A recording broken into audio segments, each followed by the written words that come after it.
வணக்கம், நான் உங்கள் ஜெகநாதன்.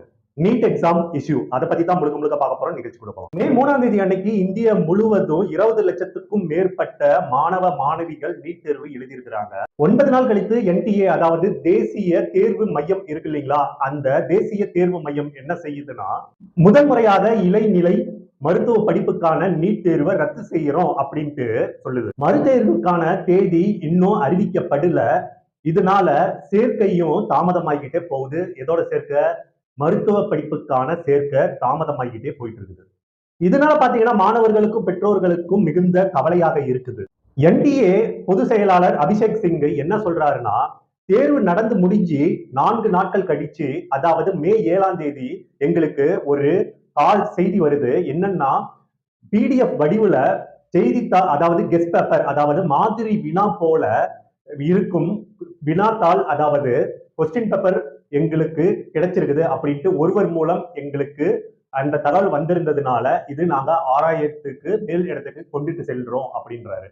தேர்வுல எந்த ஒரு முறைகேடு நடந்தாலும் சகிப்பின்மைக்கு எதிரானது அப்படின்ட்டும், மேலும் இந்த தேர்வு எழுதிய 22 லட்சத்திற்கும் மேற்பட்ட மாணவர்களுடைய நலன் கருதி இத விசாரணைக்கு எடுத்துட்டு போறோம். நீட் தேர்வு பாத்தீங்கன்னா ஒரே ஒரு ஒருங்கிணைந்த, அதாவது மருத்துவ படிப்பிற்கான நுழைவுத் தேர்வு அப்படின்னு சொல்லலாம். இது நாடு முழுவதும் இளநிலை மருத்துவ படிப்புகளுக்கான நுழைவு தேர்வு அப்படின்ட்டு சொல்லலாம். நீட் எக்ஸாம் கண்காணிக்கும் மருத்துவ நுழைவுத் தேர்வு அப்படின்ட்டு சொல்லப்படுது.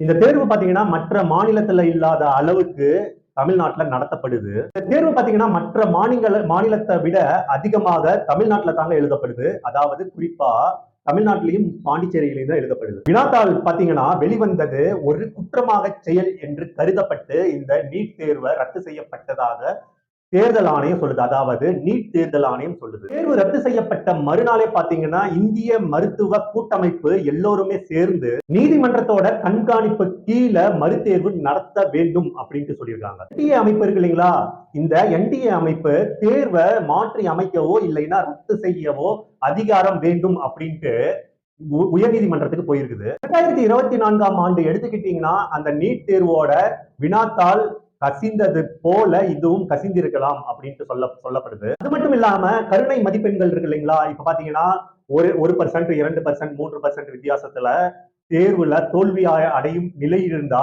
அத கருணை அடிப்படையில அந்த மதிப்பெண்கள் தருவாங்க. இத பாத்தீங்கன்னா ஆயிரக்கணக்கான தேர்வு வினாத்தாள் திருத்தினாங்க இல்லைங்களா, அதுல பாத்தீங்கன்னா இந்த வித்தியாசம் வந்ததுனால அது அப்படியே விடப்பட்டு அதுல என்ன இருக்குதோ அதோட மதிப்பெண்ணையே வழங்குமாறு 2024 உத்தரவிட்டாங்க அந்த அரசு. தேர்வு எழுதினவங்க பாத்தீங்கன்னா 2024 வழக்கத்தை விட அதிக மதிப்பெண்கள் எடுத்ததுனால பல இடங்கள்ல போராட்டங்கள் நடந்தது. அது மட்டும் இல்லாம இந்த குற்றச்சாட்டு குறித்து மத்திய புலன் விசாரணை கொண்டுட்டு வரப்பட்டிருக்குது. இப்ப நீங்க ஒரு கேள்வி எழுப்பலாம், இங்க நீட் தேர்வு எழுதுவது மிக கடினமா? தேசிய தேர்வு முகமைக்கு முன்பு மத்திய இடைநிலை கல்வி வாரியம் மருத்துவத்துக்கான நீட் மற்றும் பொறியியலுக்கான JEE போன்ற தேர்வுகளை நடத்தி வந்தது. அதே நேரத்துல பாத்தீங்கன்னா மாநில வாரியங்களுக்கு பல்கலைக்கழகங்களுக்கும் அவங்களோட சொந்த நுழைவுத் தேர்வுகளை நடத்தி வந்திருக்குது.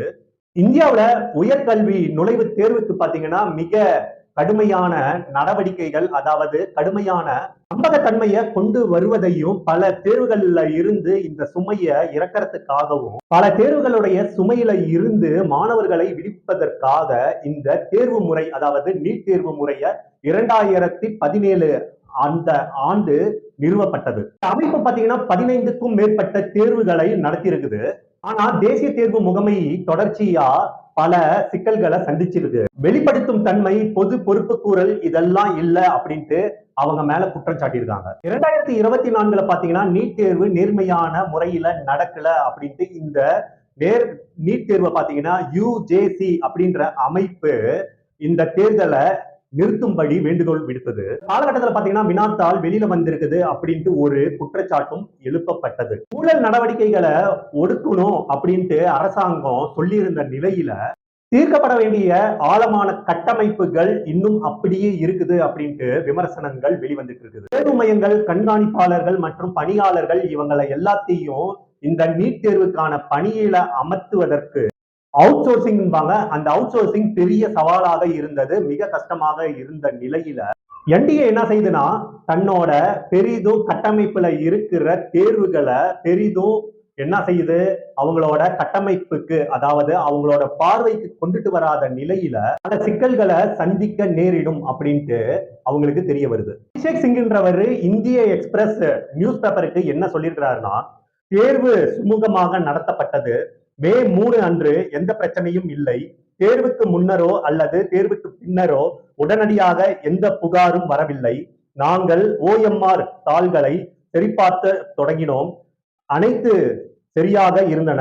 போக்குவரத்திலோ அல்லது தேர்வு நடத்துவதிலோ எந்த பிரச்சனையும் இல்லை. எந்த விதமான முறைகேடுகளும் இல்லாத மோசடிகளற்ற ஒரு தேர்வை நடத்துவதில் அரசாங்கம் உறுதியாக உள்ளது. அதை நாம் உறுதியை செய்ய வேண்டும் அப்படின்னு சொல்லியிருக்காரு. பிஇ போன்ற பொறியியல் பட்டப்படிப்புக்கான தேர்வுகள் பார்த்தீங்கன்னா சட்டங்களாக நடத்தப்படுது. இதுக்கு மாறாக நீட் தேர்வுகள் என்ற அமைப்பை இங்க கொண்டுட்டு வராங்க. நீட் தேர்வு பாத்தீங்கன்னா இன்னைக்கும் பாரம்பரியமான பேனா மற்றும் பென்சில், அதாவது கருப்பு பேனாக்கள் மற்றும் ப்ளூ பேனாவில தான் எழுதணும், இல்லைன்னா பென்சில்ல எழுதணும் அப்படின்ட்டு உத்தரவிட்டு இருக்கும் நிலையில மிகப்பெரிய நிர்வாகம் மற்றும் எல்லா விதமான சூழ்நிலைகளும் சந்திக்க தயாராக இருக்கும் பட்சத்துல வினாத்தாள்கள் பாத்தீங்கன்னா நாடு முழுவதும் பாதுகாப்பாக கொண்டு சென்று அந்தந்த மையங்களுக்கு கொடுப்பாங்க. நீட் தேர்வு நடத்தப்படுற அன்னைக்கு சுமார் 5500 மையங்களுக்கு இந்த வினாத்தாள்கள் கொண்டு செல்வது வழக்கம், பாதுகாப்பான முறையில.